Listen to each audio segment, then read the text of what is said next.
దర్శకుడు రామ్ గోపాల్ వర్మ అజ్ఞాతంలోకి వెళ్లిపోయారు. ఎన్నికల ముందు వ్యూహం సినిమా ప్రమోషన్ల సమయంలో చంద్రబాబు, పవన్ కళ్యాణ్, నారా లోకేష్ల మార్పింగ్ ఫోటోలను సోషల్ మీడియాలో పోస్టు చేసి కించపరిసే కామెంట్లు చేసిన వర్మపై పోలీసులు కేసు నమోదు చేశారు. సినీ దర్శకుడు రామ్ గోపాల్ వర్మ ముందస్తు బెయిల్ పిటిషన్పై నేడు విచారణ చేయనుంది ఆంధ్రప్రదేశ్ హైకోర్టు.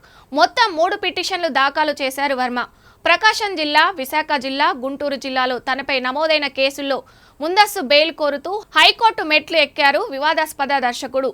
గతంలో విచారణ వాయిదా వేసిన హైకోర్టు అన్ని పిటిషన్లపై ఒకేసారి విచారణ చేపడుతున్నట్లు వెల్లడించిన విషయం విదితమే. అయితే దర్శకుడు రామ్ గోపాల్ వర్మ ఆచూకీపై సస్పెన్షన్ కొనసాగుతుంది.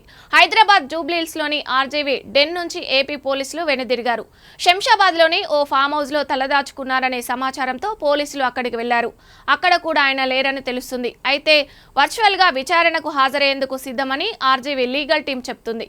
డైరెక్టర్ రామ్ గోపాల్ వర్మ కోసం ప్రకాశం జిల్లా పోలీసులు గాలిస్తున్నారు. విచారణకు 2 సార్లు డుమ్మా కొట్టడంతో సీరియస్ అయిన పోలీసులు నేరుగా వర్మ ఇంటికి వెళ్లారు. ఉదయం నుంచి ఆర్జీవీ ఆఫీస్ దగ్గర హడావుడి చేశారు. సెర్చ్ వారెంటీ లేకపోవడంతో గేటు దాటి డైన్ లోపలికి వెళ్లలేదు.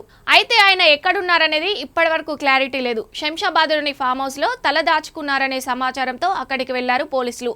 అక్కడ కూడా ఆర్జీవీ లేకపోవడంతో వెనుదిరిగారు.